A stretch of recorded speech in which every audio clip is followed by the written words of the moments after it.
Bismillahirrahmanirrahim. Assalamualaikum warahmatullahi wabarakatuh. Apa kabarnya hari ini? Alhamdulillah, luar biasa. Allahu Akbar. Semoga teman-teman selalu berada dalam lindungan Allah Subhanahu wa taala dan tentunya dalam keadaan sehat walafiat. Alhamdulillahirabbil alamin. Hari ini kita akan melaksanakan presentasi secara daring yang akan dilaksanakan oleh kelompok 1, yaitu materinya adalah statistika, distribusi, frekuensi, dan grafik, di mana disusun oleh Adela Yutikawati, Aisyah Herlina Arum, Eksa Sulistianingrum, Nine Erwinda Agustin, serta Uswatun Ramadan. Kepada yang akan presentasi disilahkan. Selanjutnya, pematerian akan diawali dengan pembacaan basmalah bersama-sama. Bismillahirrohmanirrohim. Ya, kepada saudari Eksa Sulistianingrum yang akan membacakan materi pertama, disilahkan. Apa itu statistika? Statistika berasal dari dua kata, yaitu status atau statistika, yang merupakan bahasa Latin, di mana artinya itu adalah mencatat berbagai kegiatan atau urusan yang berkaitan dengan negara. Jadi, dapat disimpulkan bahwa pengertian statistika itu adalah pengetahuan yang hubungannya itu erat dengan teknik atau cara pengumpulan data, pengolahan data atau analisis data, dan penarikan kesimpulan berdasarkan kesimpulan data dan analisis yang akan dilakukan. Dari statistik ini digunakan di suatu negara ya teman-teman, gunanya untuk mencatat berbagai kegiatan urusan yang berkaitan dengan negara di suatu negara tersebut. Misalnya itu bisa seperti jumlah penduduk pada tahun tertentu, penerimaan pajak, lalu ada pengeluaran untuk gaji tenaga pengajar, dan lain sebagainya.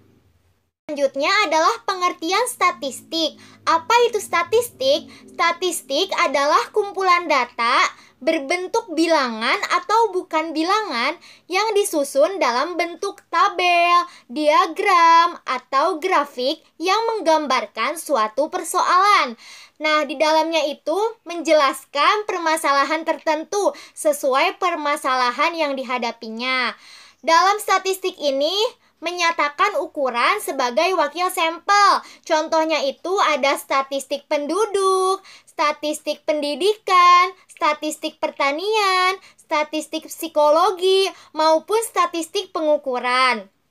Lalu di sekolah dasar itu menyatakan suatu sampel atau wakil ukuran itu, contohnya itu seperti UASBN di tingkat SD atau UN untuk SMP atau SMA atau SMK di suatu pemerintahan atau kota, seperti itu. Terima kasih. Poin yang selanjutnya yaitu pembagian statistika, istilah-istilah statistika. Nah, di sini ada untuk statistika ini dapat dibagi menjadi dua bagian, yaitu yang pertama statistika matematis atau statistika teoritis, dan yang kedua itu statistika terapan atau statistika aplikasi, seperti itu. Yang pertama, statistika teoritis atau matematis ini adalah statistika yang dipelajari secara mendalam, mendasar, dan secara teoritis. Dalam mempelajari statistika teoritis ini, diperlukan adanya kemampuan matematika yang sangat mendalam dan kuat bagi pesertanya, karena bahasan statistika teoritis adalah penurunan sifat-sifat, dalil-dalil, rumus-rumus dalam menciptakan model-model yang secara teoritis dan matematis. Misalnya rumus rata-rata, model regresi, linear sederhana, dan sebagainya. Yang kedua itu ada di sini statistika terapan atau aplikasi atau statistika aplikasi. Nah, di sini dalam mempelajari statistika terapan ini tidak diperlukan kemampuan matematika yang kuat gitu. Karena bahasan statistika terapan hanya dipelajari atau hanya mempelajari teknik penggunaannya gitu. Dan dalam statistika terapan ini tidak mempermasalahkan atau tidak mempersoalkan bagaimana diperoleh rumus-rumus atau aturan-aturan, tetapi melainkan hanya bagaimana cara kita menggunakan rumus-rumus atau aturan-aturan seperti itu. Oke, selanjutnya yang ketiga ada pembagian statistika berdasarkan tujuan pengolahan data. Statistika terapan dapat dibagi dalam dua kelompok, yaitu statistika deskriptif dan statistika inferensial atau induktif. Statistika deskriptif adalah bagian dari statistika yang membahas cara atau metode pengumpulan dan penyajian data sehingga mudah untuk dipahami dan memberikan informasi yang berguna. Nah, lalu statistika deskriptif ini hanya memberikan informasi mengenai data yang dipunyai saja tanpa menarik suatu kesimpulan terhadap data yang lebih luas atau populasi. Contoh statistika deskriptif yang sering muncul seperti tabel, diagram, grafik, dan besaran lainnya yang sering kita jumpai di dalam koran atau di majalah. Nah, dengan statistika deskriptif ini, kumpulan data yang diperoleh akan tersaji lebih ringkas dan lebih rapi serta memberikan informasi inti dari kumpulan data yang ada. Seperti itu. Nah, di sini juga ada ruang lingkup yang dibahas dalam statistika deskriptif. Yang pertama ada distribusi frekuensi, tabel, dan grafik. Kemudian yang kedua ada ukuran pusat, ketiga ukuran letak, empat ukuran simpang, dan terakhir korelasi sederhana. Di sini ada gambaran mengenai populasi dan juga sampel. Selanjutnya ini ya contoh dari statistika deskriptif. Kita baca bersama-sama. Siswa sekolah dasar yang mengikuti ujian nasional berjumlah 100 siswa. Untuk mengetahui besarnya skor yang diperoleh siswa dalam mata pelajaran matematika disajikan dalam bentuk tabel sebagai berikut. Di sini tabel ada nomor, lalu skor, kemudian juga frekuensi. Nah, dari tabel tersebut diperoleh gambaran mengenai jumlah siswa yang memperoleh skor ujian nasional tertentu pada mata pelajaran matematika. Data ini dapat digunakan untuk melihat penyebaran kemampuan siswa dalam mata pelajaran matematika dan dapat digunakan sebagai acuan untuk meningkatkan proses pembelajaran di masa yang akan datang. Selanjutnya ada statistika inferensial. Statistika inferensial adalah bagian dari statistika yang membahas cara melakukan analisis data, menaksir, meramalkan, dan menarik kesimpulan terhadap data, fenomena, persoalannya lebih luas, atau populasi berdasarkan sebagian data atau sampel yang diambil secara acak dari populasi. Jadi statistika inferensial ini mencakup semua metode yang berhubungan dengan analisis sebagian data atau sampel untuk kemudian sampai pada penarikan kesimpulan mengenai keseluruhan data populasinya. Oleh karena itu ada 3 kegiatan pada statistika inferensial yang meliputi yang pertama ada pengujian hipotesis. Nah, maksudnya di sini suatu prosedur yang dilakukan dengan tujuan memutuskan apakah menerima atau menolak hipotesis mengenai populasi. Lalu yang kedua ada estimasi atau menaksir. Ini aspek untuk menarik kesimpulan mengenai suatu populasi. Dan yang ketiga pengambilan keputusan, yaitu proses yang digunakan untuk memilih suatu tindakan sebagai cara pemecahan masalah. Nah, metode ini juga disebut statistika induktif karena kesimpulan yang ditarik didasarkan pada informasi dari sebagian data saja, seperti itu. Nah, di sini ada contoh statistika inferensial, kita baca juga bersama-sama. Peneliti ingin menguji keefektifan 2 buah cara penjumlahan dalam mata pelajaran matematika. Misalnya, membandingkan cara menjumlahkan ke samping dan ke bawah. Peneliti mengambil 2 kelas dari 10 kelas yang ada di sebuah sekolah dasar. Kelas pertama yang berjumlah 25 siswa diajar dengan cara menjumlahkan ke samping, dan kelas kedua berjumlah 30 siswa diajar dengan cara menjumlah ke bawah. Setelah dilakukan perhitungan, maka diperoleh rata-rata kelompok 1 5,76 dan rata-rata kelompok kedua 8,65. Dari kedua rata-rata kelompok ini ternyata terdapat perbedaan. Kelompok kedua memiliki harga rata-rata lebih tinggi daripada kelompok ke-1. Perbedaan ini dapat digunakan untuk menaksir atau mengestimasi keseluruh populasi yang berjumlah 10 kelas berdasarkan sampel. Selanjutnya ada ruang lingkup bahasan statistika inferensial, meliputi yang pertama, analisis korelasi linear sederhana dan pengujian signifikasi, yaitu digunakan untuk mengetahui keeratan hubungan antara dua variabel. Yang kedua, pengujian rata-rata, yaitu pengujian hipotesis terhadap statistika rata-rata sampel. Yang ketiga, analisis regresi linear sederhana, yaitu hubungan secara linear antara satu variabel independen dengan variabel dependen. Yang keempat, analisis varians, yaitu perluasan cara menguji kesamaan dua rata-rata dengan lebih dari populasi. Yang kelima, analisis kovarian, yaitu penggabungan antara regresi dan ANOVA. Regresi menguji seberapa jauh sebuah variabel independen mampu memprediksi besarnya variabel dependen. Yang keenam, uji tanda, yaitu uji ini membandingkan dua populasi. Kemudian uji ranking, yaitu uji skalar di mana hasil pengujiannya oleh panelis telah dinyatakan dalam besaran atau interval tertentu.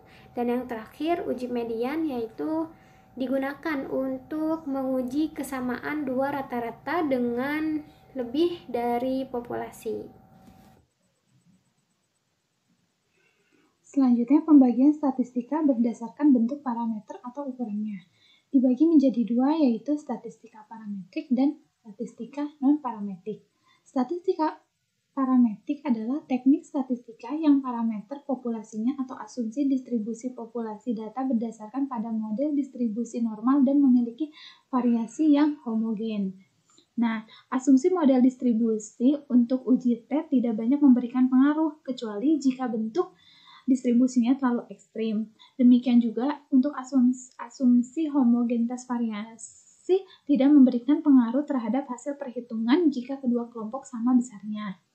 Selanjutnya, statistika non-parametrik adalah teknik statistika yang parameter populasinya atau asumsi distribusi populasi data tidak mengikuti model distribusi tertentu atau bebas distribusi tertentu dan variasi tidak harus homogen. Biasanya non-parametrik ini dikenal juga dengan statistika yang bebas distribusinya. Yang kelima, pembagian statistika berdasarkan variabel itu dibagi menjadi 3 bagian, yaitu statistika univariat, statistika bivariat, dan statistika multivariat. Statistika univariat itu berasal dari 2 kata, yaitu uni dan variat, di mana uni artinya satu dan variat adalah variabel. Jadi, statistika univariat adalah teknik statistika yang dalam analisisnya hanya melibatkan satu variabel terikat terlepas dari berapapun banyak variabel bebasnya. Yang kedua, statistika bivariat. Bi artinya 2 dan variat yaitu variabel. Jadi, teknik statistika yang dalam analisisnya secara simultan dari 2 variabel.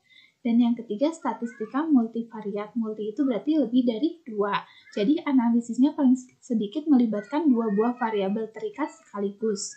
Nah, misalnya untuk statistika univariat itu seperti yang ada di buku penelitian, contohnya itu penelitian tentang hubungan motivasi belajar dengan prestasi belajar matematika di sekolah dasar Sukamaju. Sedangkan untuk statistika multivariatnya itu misalnya perbandingan metode demonstrasi dengan metode tanya-jawab ditinjau dari waktu belajar pagi dan sore pada mata pelajaran sains topik bahasan gaya gesekan. Nah, sekarang di sini saya akan menjelaskan fungsi statistika dari berbagai bidang. Yang pertama ada bidang penelitian ilmiah. Nah, peran statistika dalam penelitian ilmiah adalah penyajian data yang diperoleh dari hasil pengukuran terhadap variabel terikat dan mengemukakan atau menemukan dan menerangkan kembali keterangan-keterangan yang tersembunyi dalam angka-angka statistik.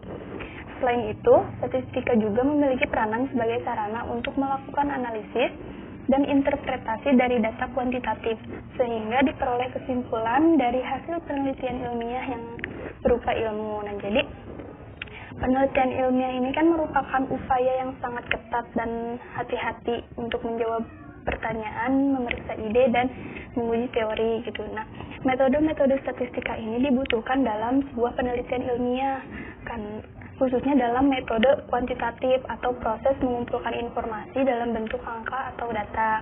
Nah, data yang terdapat dalam penelitian ilmiah ini, ketika kita menggunakan statistika, penghitungan statistika di dalamnya, maka penelitian ilmiah ini datanya dapat dipercaya seperti itu. Nah, yang kedua, ada fungsi statistika dalam proses pembelajaran. Peran statistika dalam kegiatan pembelajaran di sekolah yaitu membantu para guru dalam melakukan analisis butir-butir soal yang digunakan untuk mengukur hasil belajar siswa dan membantu guru untuk menghitung rata-rata kelas dan simpangan baku dalam rangka menentukan nilai dalam rapor. Nah, seperti yang telah kita pelajari pada mata kuliah evaluasi pembelajaran, ya kita banyak menghitung menggunakan statistika gitu. Seperti menghitung tingkat kesukaran soal, daya pembeda nilai, termasuk jelekkah, baikkah, atau cukupkah, terus menghitung simpangan baku, dan masih banyak lagi yang telah kita pelajari. Nah, yang ketiga, fungsi statistika dalam kehidupan sehari-hari. Dalam kehidupan sehari-hari, statistika memiliki peranan untuk menyediakan data, bahan-bahan, atau keterangan-keterangan dari berbagai hal untuk disajikan, dianalisis, dan ditafsirkan. Tanpa kita sadari, kita telah melakukan banyak penghitungan statistika dalam kehidupan kita gitu. Di sini ada beberapa contoh. Penghitungan laba, penghitungan rugi, jumlah uang yang diperlukan dalam belanja bulanan gitu, untuk mengontrol jumlah pengeluaran yang dibutuhkan yang harus sesuai dengan pendapatan kita per bulan atau per tahun. Jadi statistika ini segala hal yang bisa memberikan informasi berupa data guna menyelesaikan masalah. Lalu ada cabang ilmu baru yang merupakan gabungan dari beberapa ilmu yang telah ada dengan statistika. Nah, sejalan dengan perkembangan dalam bidang ilmu pengetahuan yang modern sekarang, banyak kajian-kajian yang telah dilakukan oleh para ahli terhadap statistika. Hasilnya itu bermunculan cabang ilmu baru yang merupakan gabungan dari beberapa ilmu yang telah ada dengan statistika. Yang pertama itu ada psikometri. Nah, psikometri ini merupakan penggabungan dari ilmu statistika dan ilmu psikologi. Lalu ada sosiometri. Sosiometri ini gabungan antara statistika dengan ilmu sosiologi. Lalu yang ketiga ada ekonometrika. Nah, ekonometrika ini gabungan antara statistika dan ilmu ekonomi. Nah, di sini selanjutnya ada lambang statistika. Dalam statistika, banyak lambang huruf atau abjad yang digunakan untuk memudahkan penulisan. Pada umumnya, huruf yang digunakan sebagai lambang biasanya huruf bentuk kapital dan non-kapital, dan huruf Yunani bentuk kapital dan non-kapital. Nah, dalam penggunaannya, dapat saja terjadi huruf kapital dan huruf non-kapital yang sama, namun mewakili besaran yang berbeda. Misalnya, di sini ada huruf X kecil dan X besar, itu mewakili besaran yang berbeda. Ada beberapa huruf Yunani yang digunakan dalam statistika. Nah, teman-teman bisa dilihat di sini ada 24 lambang statistika. Selanjutnya adalah B, data statistik. Tahukah dirimu jika statistik ini tidak akan lepas dari data, yaitu fungsinya untuk alat pengolah dan penyaji data. Sedangkan pengukuran itu dapat dilakukan melalui subjek atau populasi dan subjek yang diteliti atau sampel. Pengukuran dan data ini merupakan satu kesatuan kegiatan yang pengukurannya sehingga diperoleh suatu data. Jadi, pengukuran dan data ini merupakan satu kesatuan yang tidak dapat dipisahkan oleh siapapun. Keterangan terhadap sesuatu itu dibagi menjadi dua bagian, yaitu berbentuk kategori dan berbentuk angka atau bilangan. Yang berbentuk kategori contohnya adalah cantik, baik, sopan, santun, sabar, dan lain-lain. Sedangkan yang berbentuk angka atau bilangan contohnya adalah data dan data statistik. Nah, di data dan statistik ini merupakan satu kesatuan penuh yang erat kaitannya. Data merupakan komponen utama dan bahan baku utama yang harus ada di dalam statistik. Tanpa adanya data, statistik tidak akan ada apa-apanya. Lalu, sehingga hal ini menyebabkan adanya analisis data dan teknik statistik. Yang pertama, analisis data kuantitatif adalah kegiatan yang berkenaan dengan pengolahan data. Nah, di dalam analisis data kuantitatif ini, hasilnya adalah analisis statistik tergantung data yang ada. Jadi data yang ada itu adanya di data kuantitatif. Selanjutnya ada nomor 2, teknik statistik, yaitu kumpulan rumus-rumus yang baku untuk mengolah data statistik. Nah, kumpulan rumus-rumus ini digunakan untuk mengolah data. Selanjutnya data. Data merupakan kumpulan fakta, keterangan, atau angka-angka digunakan untuk menarik suatu kesimpulan yang di dalamnya berfungsi untuk menggambarkan suatu kondisi atau kegiatan yang sesungguhnya. Nah, di sini terdapat contoh tabel hasil ujian tengah semester mata pelajaran matematika, di mana ada 5 orang siswa, yaitu ada Teja Gwesti, ada Kucica, ada Uca, ada Ningrum, dan Sulis. Beserta ada skor-skornya ya. 2, terdapat jenis data, di mana data ini dibagi menjadi 3, yaitu terdapat bentuk skor, bentuk data, dan sumber data. A. Bentuk skor, di mana data berdasarkan sifat dibagi menjadi 2, yaitu terdapat data diskrit dan data kontinu. Data diskrit adalah data yang tidak berbentuk pecahan. Contohnya 1, 2, 3, 4, dan lain-lain. Contoh lainnya adalah seperti usia di suatu kelas, lalu jumlah siswa pada suatu kelas, lalu banyaknya mobil yang lewat di Ciapus setiap menit, dan skor ujian nasional. Selanjutnya ada data kontinu. Data kontinu adalah data yang angkanya merupakan deret angka yang saling menyambung. Contohnya itu seperti berat badan di suatu kelas, misalnya 37,6, 37,7, dan 37,8. Jadi berbeda ya antara data diskrit dan data kontinu. Selanjutnya yang B, terdapat bentuk data, di mana datanya itu dibagi menjadi 2, yaitu data kualitatif dan data kuantitatif.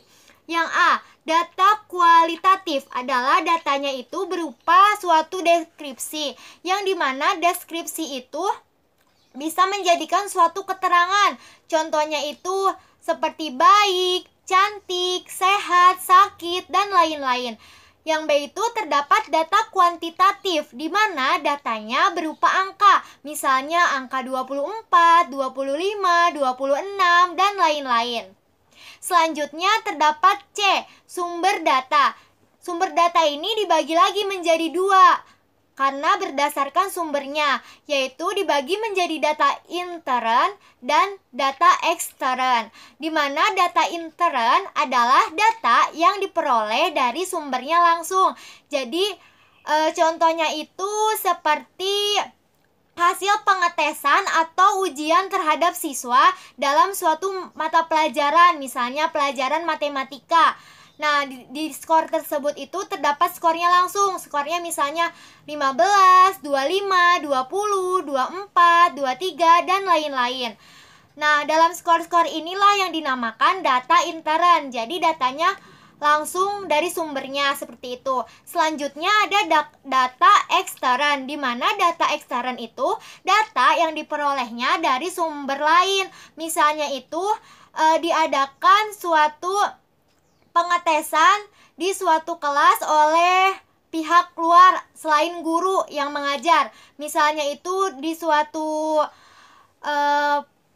perguruan tinggi mengadakan suatu tes di suatu sekolah seperti itu. Nah, diperolehlah suatu skornya misalnya 20, 22, 25, 26, dan lain-lain. Nah, skor tersebutlah yang disebut dengan data ekstern. Terima kasih. Baik, di sini ada pembahasan selanjutnya yaitu tentang besaran data. Besaran data yang pertama itu ada skala data gitu. Skala adalah sesuatu atau suatu ciri pada besaran atau variabel yang memungkinkan untuk dinyatakan dengan bentuk bilangan. Skala juga biasa digunakan dalam bidang pengukuran. Ada beberapa skala ukur, di antaranya yang sering kita temukan di sekeliling kita atau di daerah sekitar kita, mungkin yang sering sekali kita temukan yaitu di antaranya antara lain meteran atau alat pengukur untuk mengukur jarak gitu. Selanjutnya ada juga kita sering melihat jam atau waktu ya. Untuk jam di sini untuk menunjukkan waktu ya, karena keberadaan jam ini sangat penting bagi kita gitu. Apalagi dalam menentukan kegiatan keseharian kita. Selanjutnya itu ada ampere untuk arus listrik. Untuk arus listrik pun kita biasa menggunakan alat pengukur itu. Selanjutnya di sini menurut Stephen membagi skala ukur itu menjadi ke dalam 4 bagian, yaitu yang pertama ada skala nominal, skala ordinal, skala interval, dan juga skala rasio. Di sini ada skala nominal, adalah skala ukur yang memiliki ciri hanya membedakan. Misalkan nomor telepon 201 tidak dapat tidak ada bedanya gitu, atau tidak sangat.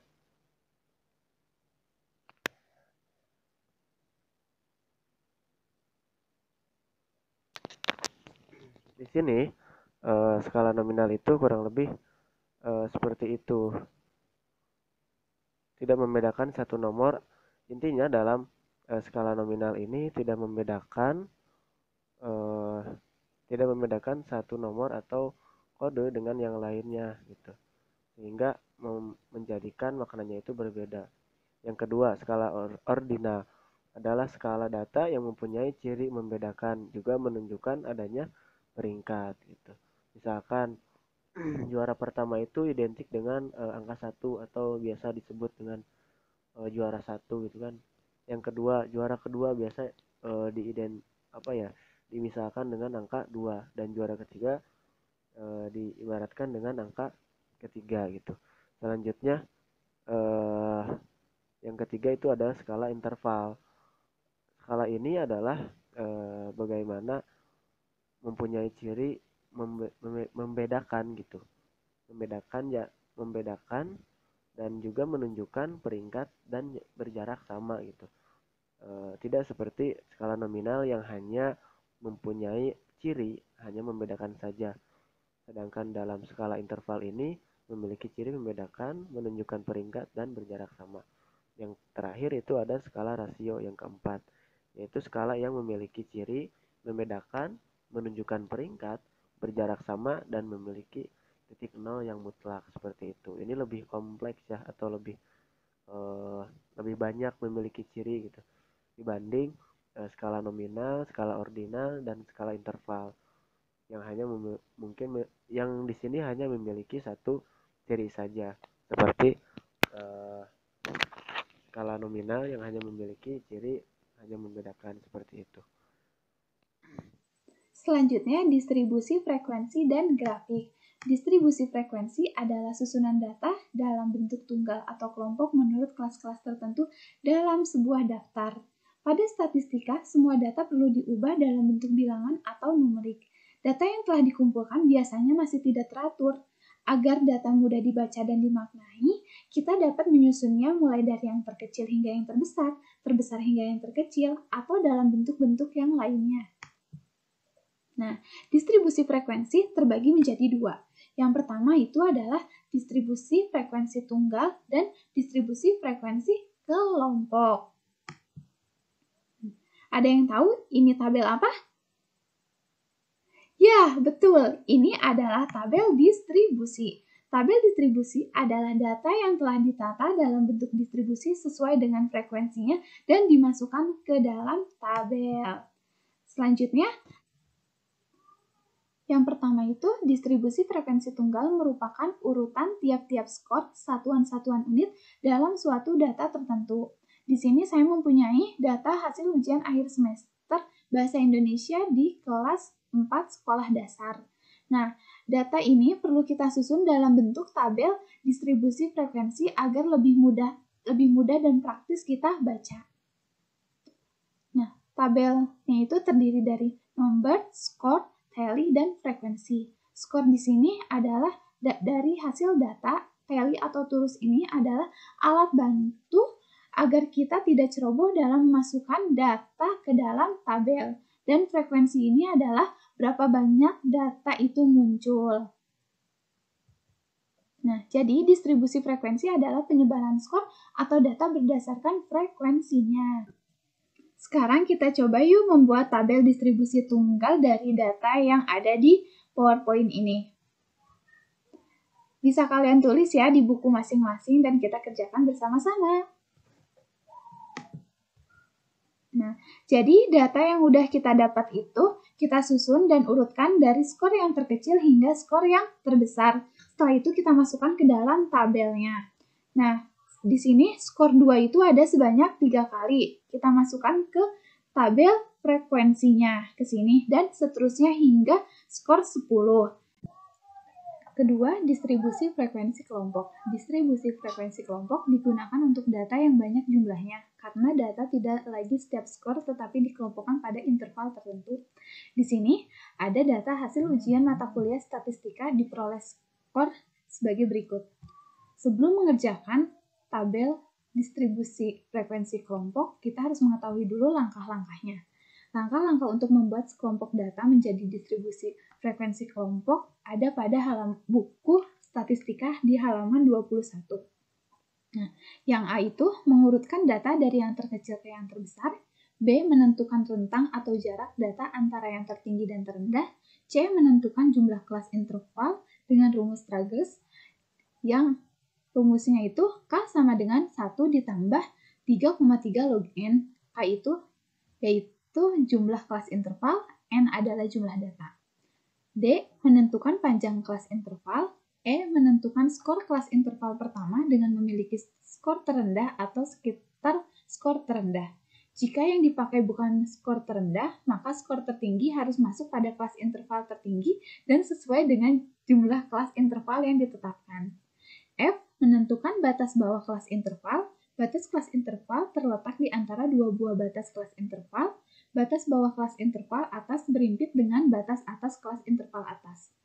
Dan yang terakhir, menuliskan frekuensi kelas dalam kolom tally sesuai dengan banyaknya data. Setelah kita mengetahui langkah-langkahnya, kita kembali lagi pada data hasil ujian statistika. Dari data ini kita urutkan dari nilai yang terkecil hingga nilai yang terbesar. Yang pertama, kita harus mengetahui jumlah seluruh datanya. Jumlah seluruh data itu ada 80, data minimalnya itu ada 32, dan data maksimalnya yaitu 99. Setelah itu kita menentukan jumlah kelasnya. Menggunakan rumus Tragus, K sama dengan 1 ditambah 33 log N. Sama dengan 1 ditambah 3,3 log 80 itu 7. Kenapa 7? Karena dilakukan pembulatan atau upper selling. Yang keempat, panjang kelas interval itu menggunakan rumus I sama dengan rentang dibagi jumlah kelas. Rentangnya itu data maksimal dikurangi data minimal, yaitu 90 dikurangi 32 dibagi 7. Yang hasilnya 9,5 dan dibulatkan menjadi 10 dan angka 10 itu menjadi panjang kelas intervalnya. Bagaimana teman-teman? Sudah pahamkah dengan distribusi frekuensi? Nah, kali ini kami mempunyai soal untuk bisa kalian mencobanya di rumah. Nah, perintahnya itu adalah buatlah tabel distribusi kelompok yang menggambarkan penyebaran frekuensi data di atas. Nah, buat teman-teman bisa langsung kerjain ya di buku latihannya. Bila ada yang tidak mengerti bisa langsung tanyakan kepada kelompok kami lewat komen ataupun grup WhatsApp. Selanjutnya yang ketiga ada distribusi frekuensi kumulatif dan proporsi. Yang pertama ada distribusi frekuensi kumulasi. Kumulasi frekuensi adalah jumlah frekuensi untuk sejumlah data, baik secara keseluruhan atau sebagian. Bentuk kumulasi frekuensi ini ada dua, yaitu kumulasi ke bawah dan kumulasi ke atas. Kumulasi ke bawah adalah kumulasi yang dihitung dari data terkecil secara bertahap ke data yang terbesar.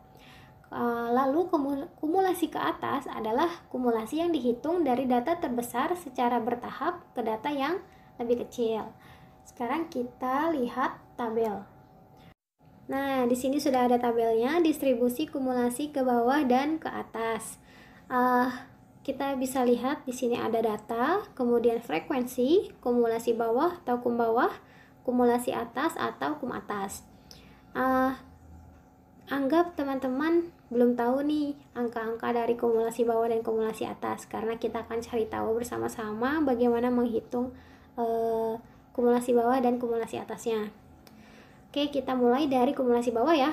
Tadi kumulasi bawah artinya adalah kumulasi yang dihitung dari data terkecil secara bertahap ke data yang terbesar. Nah, kita lihat frekuensi yang pertama yaitu ada angka 3. Kumulasi bawahnya berarti angka 3 karena tadi kumulasi bawah artinya kumulasi yang dihitung dari data terkecil. Selanjutnya ada frekuensi yang kedua yaitu 4. Nah, kumulasi bawah yang pertama angka 3 tadi ditambah frekuensi yang kedua yaitu 4. Berarti 3 ditambah 4 sama dengan 7. Selanjutnya berarti 7 ditambah 5 sama dengan 12. 12 ditambah 6 sama dengan 18 sampai ke 38 ditambah 2 sama dengan 40. Nah, seperti itu mencari kumulasi bawah. Kita bisa lanjut ke kumulasi atas ya. Tadi yang bawah sudah paham. Oke, kumulasi atas tadi artinya apa? Kumulasi yang dihitung dari data terbesar secara bertahap ke data yang terkecil. Nah, berarti kita harus menghitungnya dari bawah karena yang dihitung dari data terbesar secara bertahap ke data yang terkecil.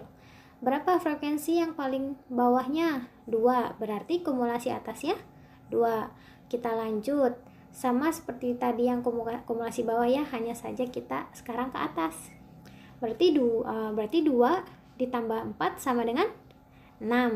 6 ditambah 6 sama dengan 12. 12 ditambah 4 sama dengan 16. 16 tambah 16 22 sampai ke 37 ditambah 3 sama dengan 40. Nah, seperti itu menghitung kumulasi bawah dan kumulasi atasnya. Lanjut ya. Nah, ada selanjutnya distribusi frekuensi proporsi. Proporsi diperoleh dari pembagian frekuensi suatu data dengan frekuensi total. Untuk menghitung proporsi dapat dilakukan dengan membagi suatu frekuensi data dengan seluruh frekuensi data atau dengan rumus proporsi atau P sama dengan F frekuensi dibagi sigma frekuensi, yang artinya seluruh frekuensi ya. Nah, nilai proporsi berada antara 0 sampai 1 atau 0 kurang dari P atau proporsi kurang dari 1. Sedangkan jumlah dari seluruh data adalah 1. Frekuensi proporsi sama halnya dengan frekuensi. sehingga dapat dikumulasikan baik untuk frekuensi proporsi atau frekuensi proporsi kumulasi.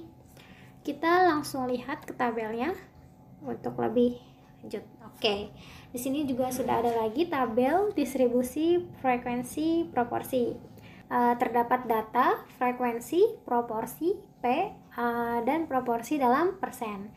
Tadi sebelumnya kita sudah mengetahui rumus proporsi, yaitu proporsi atau P sama dengan F per sigma F. Artinya berarti frekuensi dibagi keseluruhan frekuensi. Nah, berarti kita harus cari tahu dulu nih keseluruhan frekuensi berapa ya jumlahnya. 3 ditambah 4 ditambah 5 sampai 2, berapa hasilnya? 40. Berarti keseluruhan frekuensinya hasilnya 40. Kita mulai cari proporsi. Yang pertama, berarti 3 dibagi 40 sama dengan 0,075. Kita ubah ke dalam persen sama dengan 7,5%. Kita lanjut yang kedua, frekuensi yang kedua itu 4 dibagi keseluruhan frekuensi 40, berarti sama dengan 0,100. Kita ubah ke dalam persen, jadi 10%. Dan seterusnya sampai di frekuensi 2 dibagi keseluruhan frekuensi 40 sama dengan 0,50. Berarti berapa persen? 5%. Nah, jadi seperti itu. Terima kasih. Selanjutnya di sini ada grafik. Di sini ada 3 macam grafik: histogram, poligon, dan ogif. Jadi data berupa skor yang telah disusun dalam bentuk daftar distribusi frekuensi dapat dibuat dalam bentuk grafik. Nah, ada 3 macam bentuk grafik yang bisa dibuat. Yang pertama ada grafik histogram. Nah, grafik histogram ini adalah grafik yang berbentuk batang yang digunakan untuk menggambarkan bentuk distribusi frekuensi. Grafik ini terdiri dari sumbu mendatar atau absis, atau sumbu X yang berikan skor atau kelas interval, dan sumbu tegak lurusnya atau ordinat, atau sumbu Y yang menyatakan frekuensinya. Jadi ini frekuensi, yang ini skornya. Lalu batang yang ditulis pada sumbu datar saling berhimpitan satu dengan yang lainnya, dan batas batang berisikan batas-batas skor atau kelas interval. Frekuensi setiap data atau skor atau kelas interval dilukis sebagai suatu luas di dalam grafik batang. Nah, di sini ada langkah-langkah membuat grafik histogram. Yang pertama itu memberi nama absis atau sumbu mendatar, dengan X atau skor dan koordinat atau sumbu, dan tegak lurus Y dengan frekuensi. Yang kedua, menyusun skor atau kelas interval dari skor yang terkecil sampai yang terbesar. Yang ketiga itu menghitung batas nyata data atau skor dengan menambah 0,5 untuk skor batas atas dan mengurangi 0,5 untuk skor batas bawah. Lalu membuat batang atau segi 4 pada absis setinggi frekuensi sesuai dengan masing-masing skor. Selanjutnya membuat skala pada absis dan ordinat. Yang terakhir memberi tanda potong garis miring 2 pada absis atau sumbu mendatar jika skor dilakukan pemotongan. Nah, di sini ada contoh soal distribusi frekuensi skor ujian mata kuliah statistika dari 46 mahasiswa untuk data tidak dikelompokkan terdistribusikan sebagai berikut. Ini yang atas skor ujian, yang bawah frekuensi, jadi bisa langsung dimasukkan kalau data yang tidak dikelompokkan itu. Histogramnya seperti ini. Nah, lalu yang kedua, di sini ada distribusi frekuensi skor ujian mata kuliah statistika dari 80 mahasiswa untuk data kelompokan terdistribusikan sebagai berikut. Nah, kalau ini itu datanya yang berkelompok. Jadi kita harus mencari dulu titik tengah dari kelas intervalnya. Caranya itu 31 ditambah 40. Ini itu titik batas atas sama batas bawah. Yang 31-nya batas atas, yang 40-nya batas bawah.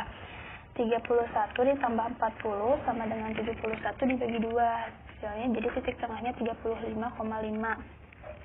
Dan frekuensinya itu sudah ditentukan ya dari sananya.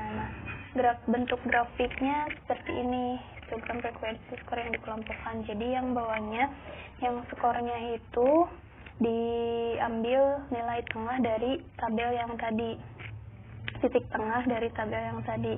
Terus yang frekuensinya dimasukkan di sumbu Y. Selanjutnya ada grafik poligon. Nah, grafik poligon ini, grafik poligon ini gak jauh berbeda sama grafik histogram, tapi ada sedikit perbedaan, yaitu pada bentuknya. Kalau grafik histogram itu kan bentuknya kayak diagram batang ya, berbentuk batang. Nah, kalau poligon ini berbentuk garis lurus yang menghubungkan jumlah frekuensi skor data tunggal atau titik tengah kelas interval untuk data kelompok. Nah, buat lebih jelasnya ini nih, datanya sama seperti yang tadi histogram. Karena ini data yang tidak dikelompokkan, jadi bisa langsung dibuat histogramnya. Sama ya, kurang lebih seperti yang tadi, hanya saja ini berbentuk garis, kalau yang tadi itu berbentuk batang. Nah, untuk data yang dikelompokkannya pun sama seperti yang tadi grafik histogram, hanya perbedaan dari bentuknya. Nah, yang terakhir ada grafik OGIF. Jadi selain grafik histogram dan poligon, ada grafik yang ketiga, yaitu grafik OGIF. Perbedaan dari kedua grafik sebelumnya dan grafik OGIF ini terletak pada bentuk data yang digunakan sebagai dasar penyusunan. Bentuk data yang digunakan dalam histogram dan poligon itu kan untuk data yang tidak berkelompok bisa langsung dimasukkan ke dalam grafiknya. Nah, untuk data yang berkelompok kita harus mencari dulu titik tengahnya atau nilai tengahnya. Nah, untuk grafik OGIF ini, pada grafik OGIF ini yang digunakan adalah data berbentuk frekuensi kumulatif, baik frekuensi kumulatif bawah atau atas, dan dapat juga disusun dari proporsi kumulasi bawah atau atas. Contohnya itu seperti ini nih. Di sini ada tabel distribusi kumulasi. Nah, di sini ada skornya itu 3, 4, 5, 6, 7, 8, 9, dan frekuensinya 2, 4, 8, 12, 10, 7, dan 3. Jadi untuk mencari frekuensi kumulasi bawah ini, kita lihat dulu frekuensi yang paling terkecil. Yang terkecil itu kan 2. Nah, jadi frekuensi kumulasi bawah yang pertama itu 2. Selanjutnya, frekuensi kumulasi bawah ditambah lagi frekuensi yang kedua, yang 4. 2 ditambah 4 jadinya 6. Lalu ditambah lagi 6 ditambah 8 jadinya 14. 26 ditambah 10 36 dan seterusnya gitu. Nah, untuk mencari frekuensi kumulasi atas pun sama gitu. Cuman dilihatnya itu dari skor yang paling tinggi. Itu kan kalau frekuensi kumulasi bawah itu dilihat skornya yang paling rendah dulu. Paling rendah frekuensinya 2. Nah, kalau frekuensi kumulasi atas ini skor yang paling tinggi. Frekuensinya itu kan 3. 3 ditambah 7 jadi 10, ditambah 10 20, ditambah lagi 12 jadi 32, begitupun seterusnya. Nah, di sini ada bentuk grafiknya. Jadi grafiknya itu bisa dibikin 2, frekuensi kumulasi bawah dan kumulasi atas. Itu berbeda gitu. Kalau frekuensi kumulasi bawah itu nilainya dari bawah terus naik ke atas. Kalau frekuensi atas itu sebaliknya, dari atas dulu lalu ke bawah. Nah, di sini data yang dikelompokkan untuk grafik OGIF. Contoh soalnya, distribusi frekuensi skor ujian mata kuliah statistika dari 80 mahasiswa untuk data dikelompokkan terdistribusikan sebagai berikut. Ini kelas intervalnya, titik tengahnya seperti yang tadi, frekuensinya sudah didapatkan, lalu dicari lagi frekuensi kumulasi bawahnya dan kumulasi atasnya, dan dihasilkan tabel grafik seperti ini. Sekian yang dapat disampaikan kelompok 1. Kurang lebihnya mohon maaf karena Kami juga masih dalam proses belajar. Terima kasih. Wassalamualaikum warahmatullahi wabarakatuh.